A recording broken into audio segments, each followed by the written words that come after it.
Okay, ரெண்டாவது பாருங்க. R ஆரையுடைய சர்வசம திண்ம கோளங்கள் இரண்டு அருகருகே வைக்கப்பட்ட போது அவற்றுக்கிடையே கவர்ச்சி விசை F எனில் அதே திரவியத்தாலான இரண்டு ஆர் ஆரையுடைய சர்வசம திண்ம கோளங்கள் இரண்டு அருகருகே வைக்கப்பட்டால் அவற்றுக்கிடையே கவர்ச்சி விசை எவ்வளவு கிடையாது. அதே திரவியத்தால் ஆக்கப்பட்டங்கிறதுக்குள்ள போட அடிச்சுக்காங்க. ஸோ ஆர் ஆரையுடைய ரெண்டு பேராக்கள், இவங்க ரெண்டு பேருக்கும் இடையிலே கவர்ச்சி விசை என்றால் மையத்தில் தொழிற்பட போகுது.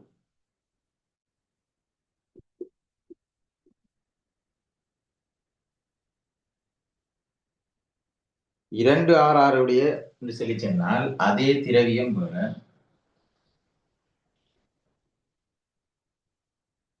அதே திரவியம் வேற. இவங்களுக்கு ரெண்டு பேருக்கும் இடையில கவர்ச்சி விசை F1 எடுத்த மாதிரி சொல்லி சொன்னால் ஆரை 2 மடங்காக மாறுகின்றால் துணிவு என்ன செய்யணும்? 8 மடங்காக மாறும். கனவளவு நாம் எடுத்தோம் என்று சொல்லி சொன்னால் இவரை 4/3 பை ஆர் கனம் தானே கனவளவு. ஸோ ஆரை 2 மடங்காக மாறினால் ஆரை 2 மடங்காக மாறக்குள்ள இவர் 2இன் கனம் என்று வரக்குள்ள கனவளவு என்ன செய்ய போது 8 மடங்காக மாறும். கனவளவு 8 மடங்காக மாறுதாக இருந்தால் திணிவும் என்ன செய்யணும்? 8 மடங்காக மாறும். அப்ப இவங்க ரெண்டு பேரையும் திணிவு ஆரம்பத்துல எம் என்று எடுத்திருந்தாலும் இவர திணிவு 8M, இவர திணிவும் 8M. இப்ப இருக்கிற சிச்சுவேஷன் இவங்களோட மையங்களுக்கு இடைப்பட்ட தூரம் வந்து இவங்க ரெண்டு பேரையும் மையங்களுக்கு இடைப்பட்ட திணிவு மையங்களுக்கு இடைப்பட்ட தூரம் வந்து 2R எடுக்கலாம். இங்க வந்து 2Rங்கிறதால 4R வரப்போகுது.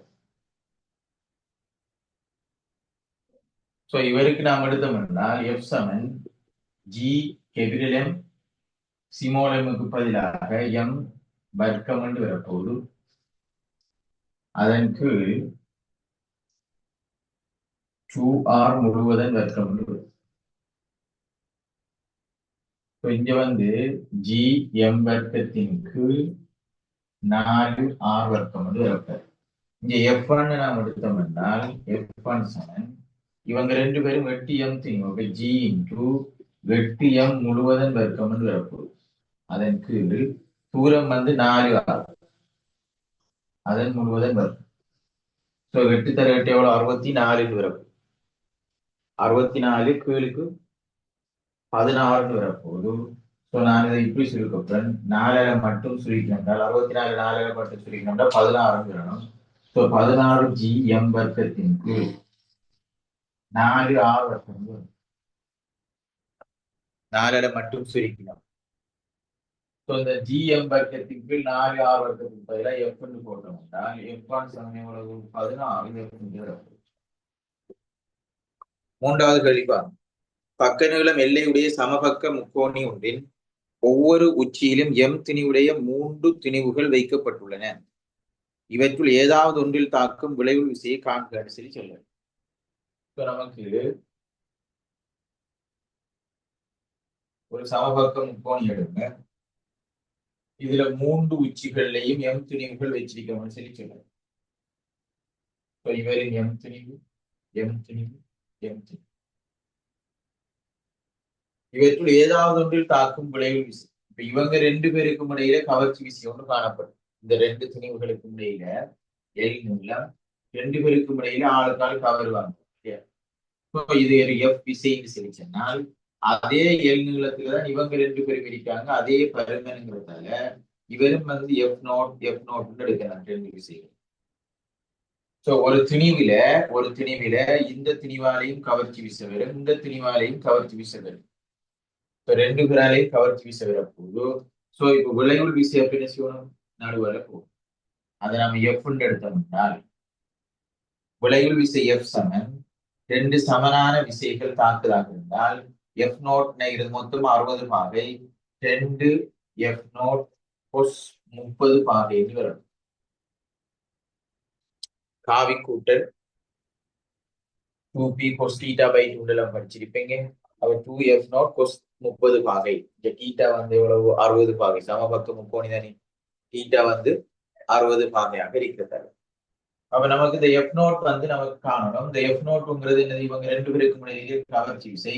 2 தர இவங்க 2 பேருக்கு இடையில கவர்ச்சி விசை எவ்வளவு ஜி தர 2 பேரை திணிவுகளின் பெருக்கம் எம் வர்க்கத்தின் கீழ் தூரம் வந்து எவ்வளவு ஏழு கொஸ் 30 வர்க்கமூலம் 3 கீழ் 2 வர்க்கம். ஆகவே எஃப் சமன் 2 2 வைத்திடும் வர்க்கமூலம் 3 ஜி எம் வர்க்கத்தின் கீழ் எல் வர்க்கம் உண்டு. 3 திணிவுகள் தனி 3 சமனான திணிவுகள் எம் திணிவுகள்னு சொல்லி செல்லாரு. இந்த சமபக்க முக்கோணிகள்ல உச்சிகள்ல இருக்கு. நாம் ஒரு திணிவை நாம் எடுத்தோம் என்றால் இந்த திணிவாலையும் இவருக்கு ஒரு கவர்ச்சி விசை ஒன்று வழங்கப்படும். இந்த திணிவாலையும் இவருக்கு ஒரு கவர்ச்சி விசை ஒன்று என்ன செய்ய போகுது வழங்கப்பட போகுதுன்னு அர்த்தம். சோ அதே நேரத்துல இந்த 2 பேருக்கும் இடைப்பட்ட தூரமும் இந்த 2 பேருக்கும் இடைப்பட்ட தூரமும் சமன். அதுவும் எல் இதுவும் எல். இந்த 2 பேரையும் திணிவுகளும் அந்த 2 பேர திணிவுகளும் சமன் என்றால் இந்த விசை என்னது சமன் என்று அர்த்தம். இவங்க 2 பேருக்கும் இடைப்பட்ட கோணம் வந்து 60 பாகை அல்லது நீங்க என்ன எழுத 30 பாகைன்னு எடுக்கலாம். நடுவர் அணிபோக்குள்ள ரெண்டும் சமனான விசை விளைவு விசை. அப்ப F naught cos 30 F naught cos 30 2 F naught cos 30 தான் விளைவு. F naught sine 30 F naught sine 30 சென்றாக இருக்கும். அது பேலன்ஸ் ஆகிடும் அர்த்தம். அப்ப 2 எஃப் நோட் கோஸ் 30 தான் என்னது விளைவுகளாக இருக்கப்படும். எஃப் நோட்டுங்கிறது இவங்க 2 பேருக்கும் இடையில கவர்ச்சி விசை. கவர்ச்சி விசைக்கு என்ன செஞ்சிருக்கீங்க ஜி இவங்க 2 பேரையும் திணிவுகளின் பெருக்கம் தூரத்தின் வர்க்கம். அவ்வளவுதான் கோஸ் 30 வர்க்கம். 4வது கேள்வி. தனியாக்கப்பட்ட நிலையான திணிவு ஏ ஏயின் ஈர்ப்பு மண்டலத்தினுள் இருக்கும் ஒரு திணிவு பி பி ஓய்விலிருந்து விடுவிக்கப்பட்டால் அது ஏயை நெருங்கும் தூரத்துடன் அதன் வேகத்தின் மாறிலி பருமட்டாக வரைக. சோ நான் அச்சு தந்திக்கிறத பாருங்க. ஏ இவர் ஏ அச்சு வந்து இதுல இருந்து நம்ம பி வந்து இவ்விடத்துல இருக்கின்றதா இதான் பி பியில இருந்துதான் நம்ம அச்சுக்கு வைப்போம் வேகத்துடன் நைகிறது தூரம். சோ இது வேகம் நைகிறது தூரம். இந்த ஏ நோக்கி வந்து இவர் கிட்ட நெருங்குறாரு.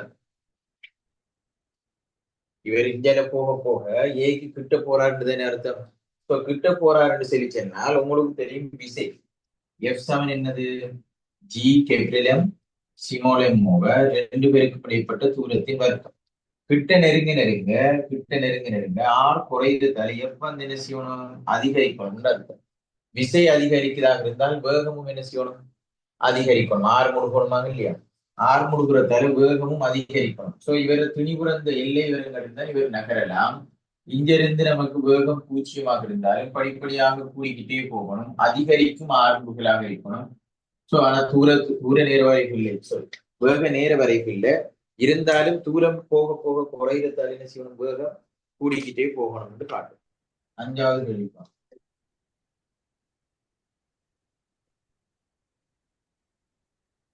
நிலையான இரு திணிவுகள் ஏக்கமா பி இடையே அவற்றின் மையங்களை இணைக்கும் கோட்டில் இன்னுமொரு திணிவு ஓய்வடைய முடியும் என்பதை விளக்கி ஏயிலிருந்து அவ்வாறு ஓய்வடையும் தூரத்தை மொத்த தூரத்தின் பின்னமாக தருக அப்படின்னு கேட்டிருக்காரு. இந்த 2 கேள்வி இருக்கு. முதலாவது விஷயம் இவ்விடத்துல ஒரு 2 எம் திணிவு இருக்கின்ற இந்த எம் திணிவு இவ்விடத்துல எம் திணிவு. சோ இவரை நாம ஏன்னு எடுக்கணும். இது பின்னு தந்திருக்காரு. இவங்க 2 பேருக்கும் இடையில ஒரு டி தூரம் இருக்கின்ற எடுக்கணும். அவர் தூரம் திறன்ல இவங்க 2 பேருக்கும் இடைப்பட்ட மொத்த டிஸ்டன்ஸ்னா டி எடுக்கணும். மொத்த தூரத்தை டி எடுக்கணும். இப்ப கேள்வி என்னென்றால் ஏயிலிருந்து அவ்வாறு ஓய்வடைய முடியும் இன்னுமொரு திணிவு ஓய்வடைய முடியும் என்பதை விளக்கி தூரத்தின் மொத்த தூரத்தின் பின்னமாக தெரிக. என்னன்னு சொல்லி சொன்னால் 3வதாக ஒரு துணி ஒன்று எடுக்கும். 3வதாக நாம் ஒரு துணி ஒன்று எடுப்போம். சோ 3வதாக எடுக்கிற துணிவை நான் இவ்விடத்துல வைக்கும். இவ்விடத்துல கொண்டாந்து வைக்கும். இது 3வதாக ஒரு துணி ஒன்று எடுத்து நான் எம் நோட்டு ஒரு துணி. இந்த எம் நோட்டுங்கிற துணிவை நாம் எடுத்தோம் என்றால் இப்ப என்ன எம் நோட்டுங்கிற திணிவு இந்த 2 எம் திணிவும் என்ன செய்ய போது கவர போகுது. இந்த 2 எம் திணிவு என்ன செய்யும் கவர். இதுல ஒரு விசை ஒன்று தான் எஃப். இந்த எம்ங்கிற திணிவும் என்ன செய்ய போது இந்த எம் நோட்டை கவர போகுது. அதை நான் எஃப் எடுக்கும். இந்த 2 விசைகளும் சமனாக இருந்தால் இவர் அனுபவிக்கிற விளைவு விசை எவ்வளவாக இருக்கணும் 0 இருக்கணும். இந்தியால இருக்கிற எம் திணிவு இவரை கவர்ற விசையும், இந்தியால இருக்கிற 2m திணிவு இவரை கவர்ற விசையும், இந்த ரெண்டு விசையும் சமனாக இருந்தால் இவர் அனுபவிக்கிற விசை எவ்வளவு? விளைவு விசை என்ன செய்யும்? பூஜ்ஜியமாக மாறும். அப்ப நமக்கு இப்படி ஒரு புள்ளியோடு கட்டாயம் இருக்கத்தான் வேணும். இந்த புள்ளியில இவர் அனுபவிக்கிற விசை பூஜ்ஜியம் என்றால் அது ஏயிலிருந்து இந்த புள்ளிக்கான தூரத்தை எக்ஸ் எடுத்தோம் என்றால் மொத்த தூரம் வந்து டி, ஏக்கு பிக்கு இடையில மொத்த தூரம் டி, ஏயிலிருந்து இவடத்துல பூஜ்ஜியமாகிற அந்த புள்ளியை அதுக்கு நாம எக்ஸ் தூரத்துல சரி செய்வோம். இந்த இப்படி விளைவு விசை வந்து ஈர்ப்பு புலம் ஒன்றுல விளைவு விசை ஒன்று பூஜ்ஜியமாகிற அந்த புள்ளியை நாம செய்வோம் சூரிய புள்ளின்னு சொல்லி செய்வோம்.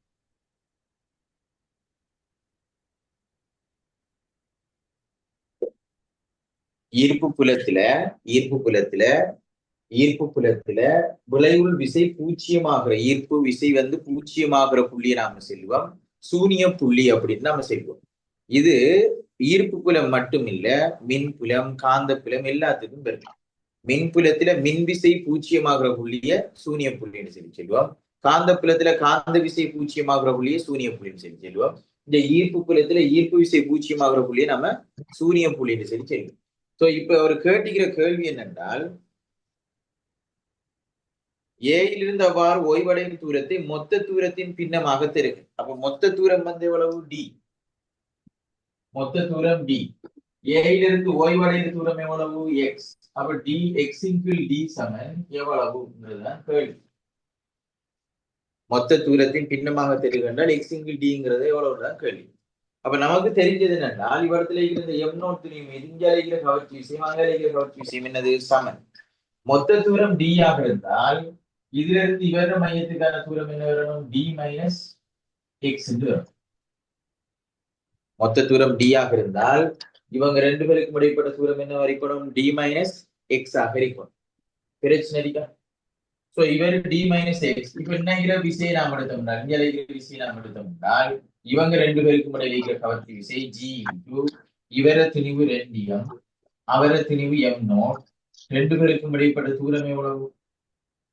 எக்ஸ். அது சமம்.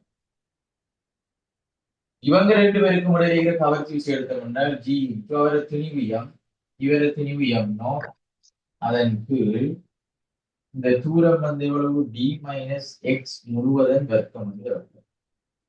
சோ இந்த ரெண்டு விசையும் நமக்கு சமன் என்று சரி நான் சமப்படுத்திருக்கேன் அர்த்தம்.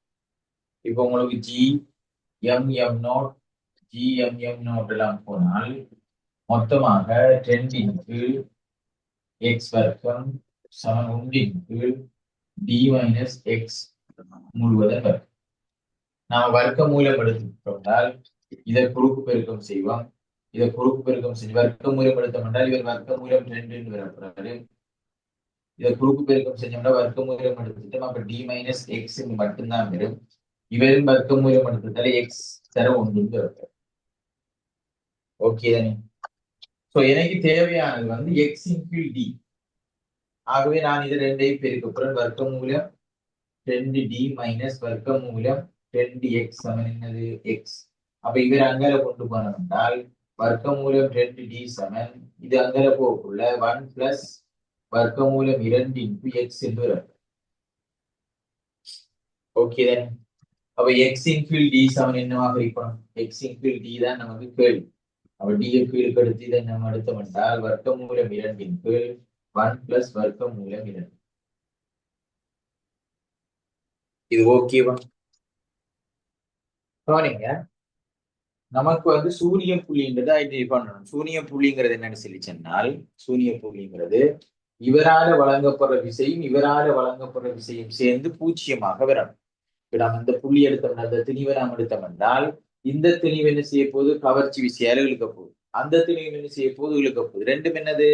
எதிரெதிர் திசை. ரெண்டுமே எதிரெதிர் திசைன்னு சொல்லி சொன்னால் இதுவும் எதிரெதிர் திசைன்னு சொல்லி சொன்னால் விளைவு விசை என்ன செய்ய போகுது? பூஜ்ஜியமாகும் அர்த்தம்.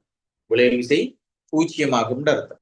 இவங்க ரெண்டு பேரும் இவர் இந்தியாவில் இருக்கிறது, இவர் இந்தியாவில் இருக்கிறது, ரெண்டும் சேர்ந்து என்ன செய்யணும்? விளைவு விசை பூஜ்ஜியமாக மாறும்.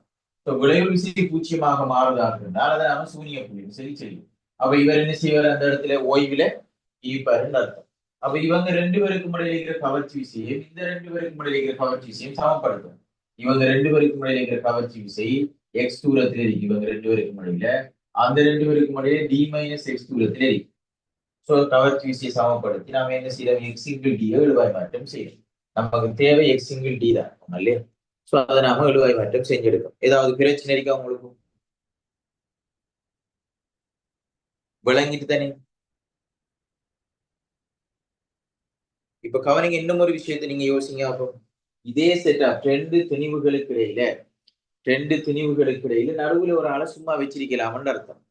இந்த நடுவுல வச்சுக்கிற அந்த தூரம், அந்த புள்ளியில எவ்வளவு துணிவு வச்சாலும் ஏன்னா எம் நோட்டுல தங்கி இல்ல, ஆரம்பத்திலே வெட்டுப்பட்டு போயிடுச்சு. எம் நோட்டுல தங்க இல்ல தானே? சோ ஆரம்பத்திலே வெட்டுப்பட்டு போயிடுது.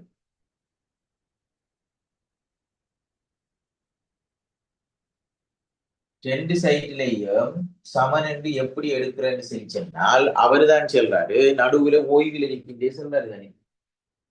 இந்த ரெண்டு துணிவுகளுக்கும் இடையில ஒரு இடத்துல ஓய்வில் இருக்கின்ற செலிச்சலார், ஓய்வில் இருக்கின்ற செலிச்சனால் அவர் சமநிலையில் இருக்கிறது தானே. சமநிலையில் இருக்கிறால் அவர்களை தாக்குற ரெண்டு புற விசைகள், அவர் கொடுக்குற ஏ கொடுக்குற விசை, பி கொடுக்குற விசை, இந்த ரெண்டு புற விசைகளும் சேர்ந்து என்ன செய்யணும், அவரத்துல பூச்சியமாக தருவணும். எம் நோட்டுங்கிறது என்ன துணிவாக இருந்தாலும் இவரத்துல ஓய்வில் இருக்கக்கூடாது. அவர் ஓய்வில் இருக்கிறது மட்டும்தான் கேட்டிருக்காரு. ஒரு துணிவு, ஏதோ ஒரு துணிவு ஓய்வடைய முடியும் இல்லையா? இது 1 கிலோவாக இருக்கலாம், 1 டொன்னாக இருக்கலாம், அல்லது 1 டொன்னுக்கு மேலேயும் இருக்கலாம். வழங்குதா? சோ நமக்கு அதை பத்தி கவலை இல்லை. ஏன்னா அது இங்க வராது. எம் நோட்டு வாங்கலையும் என்ன செய்ய போகுது, வெட்டுப்பட்டு போகுதுன்னு அர்த்தம். இவ்விடத்துல வராத இவர கவர்ச்சிக்கு அவர கவர்ச்சி ரெண்டு விளைவு விசை, ரெண்டு புற விசைகள் இருக்கும் இல்லையா? ஏ ஆல வழங்குறது உண்டு, பி ஆல வழங்குறது. இந்த ரெண்டையும் சேர்த்து என்ன செய்ய போகுது, பேலன்ஸ் ஆகரிக்க போகுதுன்னு அர்த்தம். ஓகேவா? இதுல பிரச்சனை இருக்கா? அப்ப நாம இதுல இருந்து ஒரு முடிவுக்கு வரணும் என்றால், ரெண்டு திணிவுகளுக்கு இடையில ஏதோ ஒரு புள்ளியில நாம என்ன செய்யலாம், ஒரு ஆளை ஓய்வடைய செய்ய முடியும். ரெண்டு திணிவுகளுக்கு இடையில ஒரு ஆள் என்ன செய்யலாம், ஓய்வுக்கு கொண்டு வர முடியும். அப்படின்னு சொல்லி சொன்னால் நம்ம பூமியையும் சந்திரனையும் மடுங்காகும். இது நம்மட பூமின்னு வரும். இவ்விடத்துல சந்திரன் இருக்காரு, பூமி இருக்காரு, இவ்விடத்துல சந்திரன் இருக்காரு. இது ரெண்டும் என்னது, ரெண்டு திணிவுகள். அப்ப இவங்க ரெண்டு பேருக்கும் இடையிலேயும் இது ரெண்டையும் இணைக்கிற கோட்டுல இதே மாதிரி இவ்விடத்துல ஏதோ ஒரு புள்ளி, இவ்விடத்துல சூரிய புள்ளி வரையுமா இல்லையா?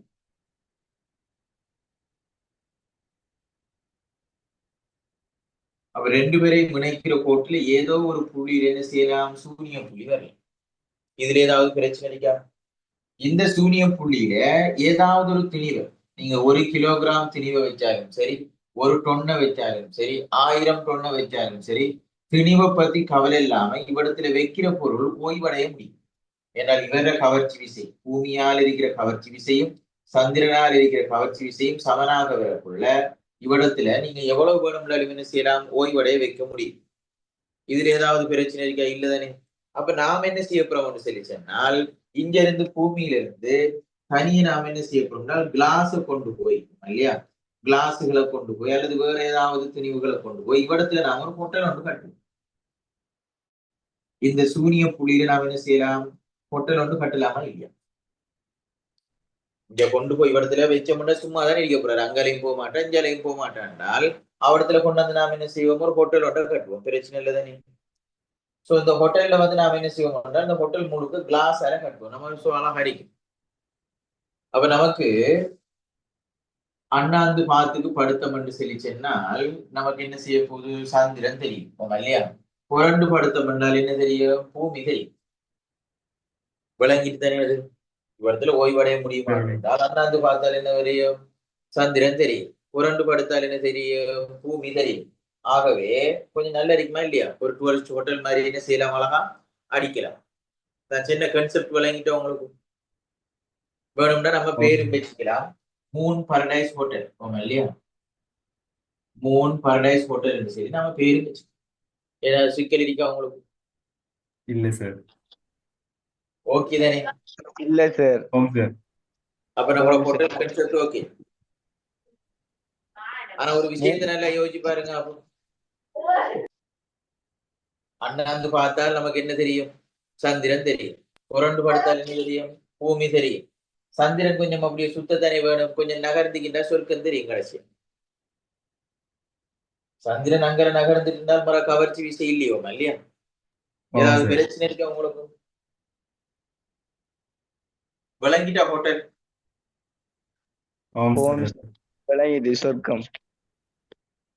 ஓ, அப்ப நமக்கு கவனிங்க, இதுல சந்திரன் விலகினால், சந்திரன் இங்க இருந்து இங்க பக்கம் விலகினால் இவர் கொண்டு வந்து கீழுக்கு கொண்டு வந்து விழுந்துட்டு வருவாங்க இல்லையா? அப்ப நாம உலாமலும் இவரை வச்சுக்கணும். உலாமலும் வச்சுக்கணுமாக இருந்தால், நம்மட பூமியை சுத்தி சந்திரன் இப்பயோ சுத்துதாக இருந்தால் இவர் நமக்கு என்ன செய்யணும்? அதுக்கு நேருக்கே சுத்தணும். அதே லைன் ரெண்டு பேரையும் இணைக்கிற கோட்ல இருக்கிற மாதிரி இவரை நாம என்ன செய்யணும்? சுத்த வச்சோம்னா மட்டும்தான் நம்மளால் என்ன செய்யலாம்? இதை நிலையாக வச்சுக்கலாம். அப்படி சுத்தணுமாக இருந்தால் இவரும் வட்டப்பாதையிலே இயங்கணும். சந்திரன் வட்டப்பாதையில இயங்குற மாதிரி இவரும் என்ன செய்யணும்? வட்டப்பாதையில இயங்கணும். இவர் வட்டப்பாதையில இயங்கணுமாக இருந்தால் நமக்கு என்ன தேவைங்க? மைய நோக்கு விசை கட்டாயம் தேவை. மைய நோக்கு விசை இல்லாம என்ன செய்யல? அது வட்டப்பாதையில இயங்க முடியாதுன்னு அர்த்தம். அப்ப மைய நோக்கு விசை இங்க தேவைன்னு சொல்லி சொன்னால் விளைவுள் விசை ஒன்று மையத்தை நோக்கி இருக்கணும். அப்ப நம்ம சூரிய புள்ளியில ஹோட்டல் அமைக்கலாமா? சூரிய புள்ளியில ஹோட்டல் அமைக்கலாமா நாம? இல்ல. அதுக்கு கொஞ்சம் முன்னுக்கு இஞ்சால பக்கம் அமைச்சோம் என்றால், சூரிய புள்ளியை விட்டுட்டு அதுக்கு இஞ்சால அமைச்சோம் என்றால், புவியாலான கவர்ச்சி விசை F1, சந்திரனாலான கவர்ச்சி விசை F2 எடுத்தோம் என்றால், நமக்கு விளைவுள் விசை எப்படி தொழிற்பட போகுது? பூமியை நோக்கி F1 மைனஸ் F2 ஆக இருக்க போகுது. விளைவுள் புறவிசை. அந்த விளைவுள் புறவிசை மைய நாட்டு விசையாக என்ன செய்ய போகுது? தொழிற்பட போகுது. ஆகவே இவரை வட்டப்பாதையில சுத்த வச்சோம் என்று சொல்லி சொன்னால், இவரை வட்டப்பாதையில சுத்த வச்சோம் என்றால் இவங்க ரெண்டு பேரும் இணைக்கிற கோட்டில் நம்ம என்ன செய்யலாம்? அப்படியோ சுத்தி வரலாம் அர்த்தம். ஏதாவது சிக்கல் இருக்கா உங்களுக்கு? உங்களுக்கு டியூட்ல கீழுக்கு தந்திரிக்கன்னு பாருங்க. எந்த ஒரு புலத்தினுள்ளும் அந்த புலத்தால் தோற்றுவிக்கப்படும் விசையின் விளைவுள் பூஜ்ஜியமாகும் புள்ளி சூனியம் புள்ளி எனப்படும். மூன் பரடைஸ் ஹோட்டல் என்ன பேரு நான் தந்திக்கிறேன். கீழே பேரும் பேச்சிட்டோமா? இந்த மூன் பரடைஸ் ஹோட்டல் என்ன பேரு வரணுங்கிறதுக்காக தான் அடுத்தது 6வது கேள்வி நம்ம அது சம்பந்தமாக தான் போட்டிக்கும். அதை எடுங்க பார்ப்போம்.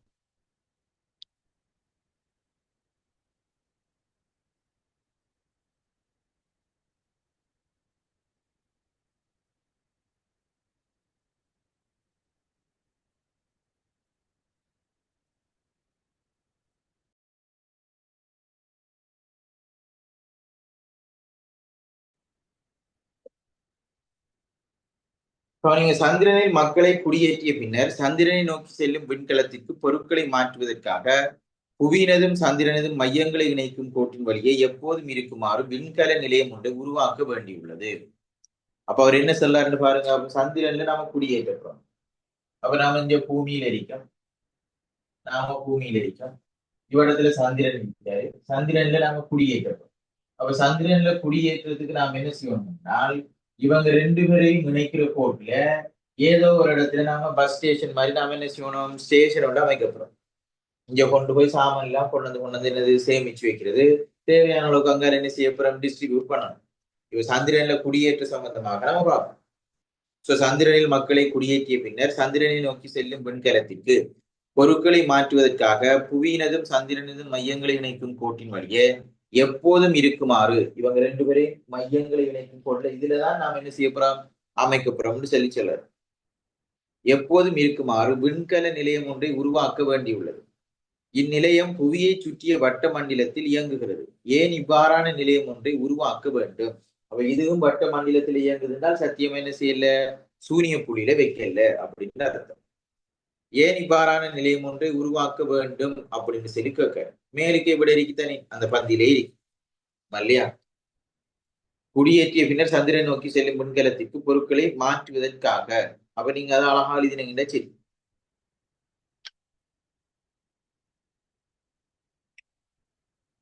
சரிதானே? அதாவது நான் என்ன செல்ல வரேன்னால் இங்க இருந்து போகக்குள்ள எரிபொருள் தேவைகள் மற்றும் மற்ற தேவைகளுக்கான இவர்களோட ஸ்டேஷன் அமைக்கப்படும் சரி சொல்லுங்க.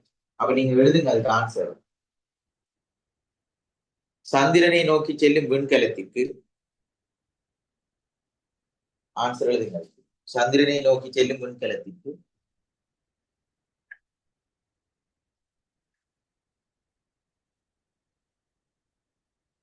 பொருட்களை மாற்றுவதற்காக.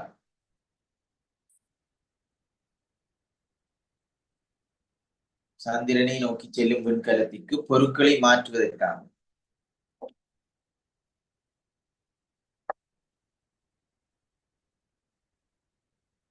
அடுத்த சாராரு பி பாட்ட பாருங்க. பின்வரும் தரவுகளை பயன்படுத்தி கீழ்வரும் வினாக்களுக்கு விடை எழுதுக. அகில ஈர்ப்பு மாறிலி G, அது தெரியும். சந்திரனின் துணிவு M என்று எடுக்கட்டா. சந்திரனின் துணிவு M என்று எடுக்கட்டா. புவியின் துணிவு 81 M. சந்திரன் துணிவுற 81 மடங்கு என்று சொல்லி சொல்றேன். புவிகமா சந்திரன் மையங்களுக்கு இடையிலான தூரம் R. சொன்ன தூரம் வந்து மொத்த தூரம் வந்து எவ்வளவு R. புவியை ஒரு முறை சுற்றி வருவதற்கு நிலையத்திற்கு எடுக்கும் நேரம் T. அப்ப பூமியை ஒரு தரம் சுற்றி வரணுமாக இருந்தால் இவர் அலைவு காலத்தை சொல்றாரு. அலைவு காலம் வந்து T சரி சொல்றாரு. ஆமா இல்லையா? முழுமையாக சுத்தி கொண்டு வராது. புவியின் மையத்திலிருந்து விண்கல நிலையத்திற்கான தூரம், இவ்விடத்திலிருந்து இவ்விடம் பெறமான தூரம் வந்து X. விண்கல நிலையத்தின் துணிவு M. இந்த துணிவு சிமோல் M என்று சொல்லி சொல்லியிருக்காரு. புவியின் ஆரை கேபிட்டல் R. விண்கல நிலையம் புவியை சுற்றிய வட்ட மண்டலத்தில் இயங்குவதற்கு தேவையான மைய நாட்ட விசைக்கான கோவையை எழுதுக. சோ மைய நாட்ட விசைக்கான கோவையை எழுதுட்டான்.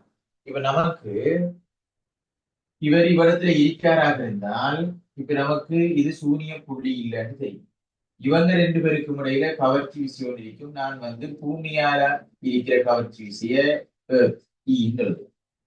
சந்திரனால இவருக்கு வழங்கப்படும் கவர்ச்சி விசையை நான் 3ங்கிறதால FM எழுது. இதுல பிரச்சனை இல்லையே. அதாவது இந்த திணிவுக்கு, இந்த விண்கல நிலையத்துக்கு பூமி ஒரு கவர்ச்சி விசையை வழங்குவார், சந்திரன் ஒரு கவர்ச்சி விசையை வழங்குவார்.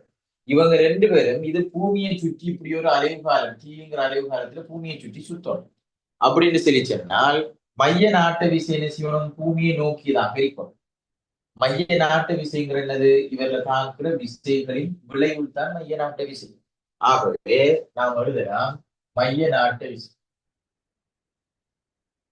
மைய நாட்ட விசைங்கிறது விளைவுள் புற விசை.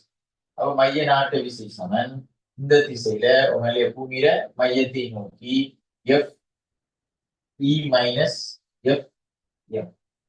இதான் மைய நாட்ட விசையாக இருக்கிறது. இந்த விசையிலிருந்து அந்த விசையை கழிக்க கொண்டால் வர விளைவுள் விசை தான் என்னது? மைய நாட்ட விசையாக இருக்க போகுது. பிரச்சனை இல்லையே. ஆகவே விளைவுள் விசை நாம் எழுதணுமாக இருந்தால் FE. இவங்க ரெண்டு பேருக்கு இடையில இருக்கிற கவர்ச்சி விசை, அவங்க ரெண்டு பேருக்கு இடையில இருக்கிற கவர்ச்சி விசை G இன்டு இவர துணிவு வந்து 81 M கேபிட்டல் M. இவர துணிவு ஸ்மால் M. அதன் கீழ் ரெண்டு பேருக்கு இடைப்பட்ட தூரம் வந்து எவ்வளவாக இருக்க போகுது? X. சோ அதுல வர்க்கம் மைனஸ். அதே நேரத்துல சந்திரன் இவங்க ரெண்டு பேருக்கும் இடையில இருக்கிற கவர்ச்சி விசை, இவங்க ரெண்டு பேருக்கும் இடையில இருக்கிற கவர்ச்சி விசை எவ்வளவு? G capital M small M. ரெண்டு பேருக்கும் இடைப்பட்ட தூரம் வந்து நினைக்கிறது X தூரம், மொத்த தூரம் R ஆக இருந்தால் இவங்க ரெண்டு பேருக்கும் இடைப்பட்ட தூரம் எவ்வளவு? R மைனஸ் X ஆக இருக்கிறது. ஆகவே R மைனஸ் X முழுவதன் வர்க்கமாக இருக்கும். பிரச்சனை இல்லையே. இதை நம்ம சுருக்கத்தை இவ்வளவுதான் மைய நாட்டு விசை. அடுத்ததுக்கு வாங்க. விண்கல நிலையத்தின் புவியின் மையத்தை நோக்கி 6 முடுகளுக்கான கோவையை T,X சார்பாக எழுது. விண்கல நிலையத்தின் புவியின் மையத்தை நோக்கி 6 முடுகளுக்கான கோவை என்றால் மைய நோக்கு 6 முடுகளுக்கான கோவையை தான் கேட்க. மைய நோக்கு 6 முடுகளுக்கான கோவையை கேட்டிருக்கிறோம் இல்லையா?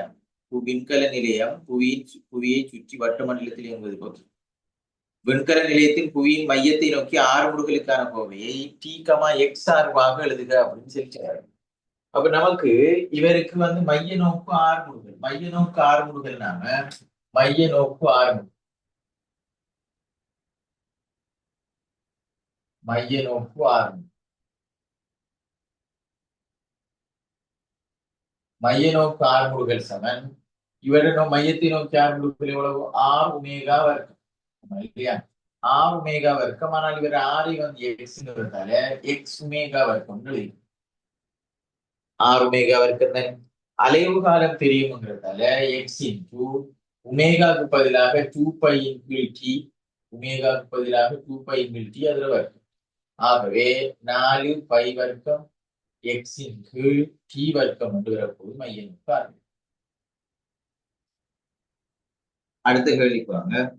வினாக்கள் B1,2 இருந்து X சமன் என காட்டுக. இங்கு 80 × 81 R சமன் X என கொள்க அப்படின்னு தந்திருக்காரு.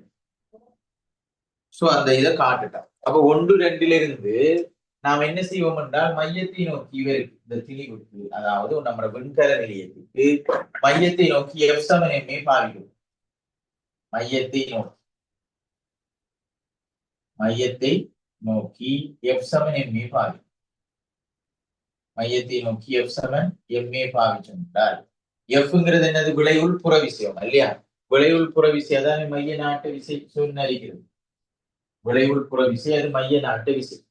அப்ப மைய நாட்டு விசை வரப்போகுது ஜி வந்து ஜி 81 எம் இல்லையா? அதுல காரணிப்படுத்தலாம்.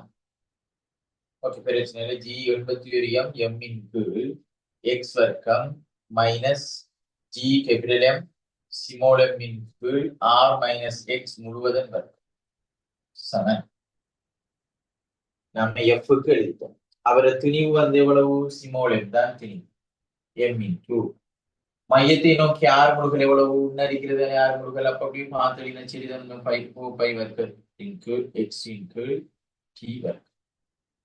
இதுல எல்லாத்துலயும் ஸ்மால் எம் இருக்கிறது. இந்த ஸ்மால் எம் எல்லாம் போயிடுச்சு. இன்னும் ஒரு தரவண்டு தாராங்க 80/81 ஆர் சமன் எக்ஸ் அப்படின்னு தாராங்க. அப்ப எக்ஸுக்கு பதிலாக 80/81 ஆர் எழுதட்டாம்.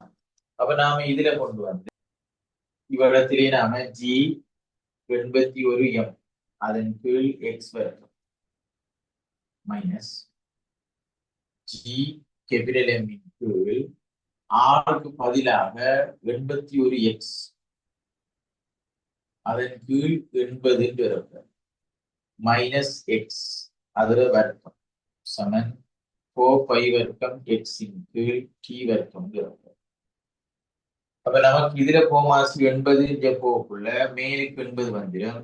ஆகவே இங்க வந்து 81 எக்ஸ் மைனஸ் எக்ஸ் போக்குள்ள ஜி 81 எம் அதன் கீழ் எக்ஸ் வர்க்கம் மைனஸ் இந்த 80 வர்க்கம் மேலுக்கு போகும் 80 வர்க்கம் ஜி கேபிட்டல் எம் ஓவர் இது வந்து எக்ஸ் வர்க்கம் என்று மட்டும் பிறப்பாரு சமன் 4 பை வர்க்கம் எக்ஸ் கீழ் டி வர்க்கம். இது ரெண்டுக்கும் போமாசியா தந்திருக்கு. ஆகவே ஜிஎம் காரணிப்படுத்தலாம். ஜிஎம் காரணிப்படுத்தினோம் என்றால் 81 மைனஸ் 80 வர்க்கம்.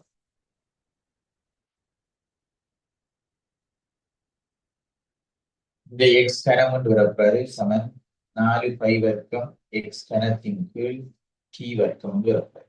அங்க தந்திக்கிறதன் படி நீங்க பார்த்தீங்க என்றால் அந்த இந்த சமன்பாடை இல்லைன்னு அர்த்தம். விரும்பினால் நீங்க இதை இப்படி வளர்ந்தாலும் எடுத்துக்கலாம். அதுல ஒரு மிஸ்டேக் ஒன்று தந்திருக்கு. அந்த இதுல வந்து நீங்க மற்றதெல்லாம் சரி ஒண்ணு இல்லையா? 4 பை வர்க்கம் பிறப்புறது டி வர்க்கம் பிறப்புது. ஆகவே எல்லாம் சரி. அங்க ஒரு கோவையில ஒன்று மிஸ்ஸிங். அப்ப நீங்க எக்ஸ் கணத்தை நீங்க எழுவாய் மாற்றம் செஞ்சீங்க என்றால் எக்ஸ் கணம் சமன் என்ன பெருக்கப்புறம் ஜி கேபிட்டல் எம் 81 மைனஸ் 80 வர்க்கத்தின் கீழ் டி வர்க்கத்தை பெருக்கலாம். இந்த 4 பை வர்க்கம் கீழுக்கு வரப்போகுது. ஆகவே எக்ஸ் கணத்தை நாம அப்படியே நாம 1 கீழ் 3ஆம் அடுக்கு எழுதலாம். அந்த கோவைகள் மிஸ்டேக் கொண்டிருக்கிறத சேர்த்துக்கங்க. இவர் இந்த வர்க்கத்தை மறந்துட்டு 81 மைனஸ் 80 1 போட்டு அங்க எழுதியிருக்காரு. ஆனா இங்க 80 வர்க்கம் தான் இருக்கு. சோ அந்த கோவையை கொஞ்சம் திருத்திக்கிங்க அவ்வளவு.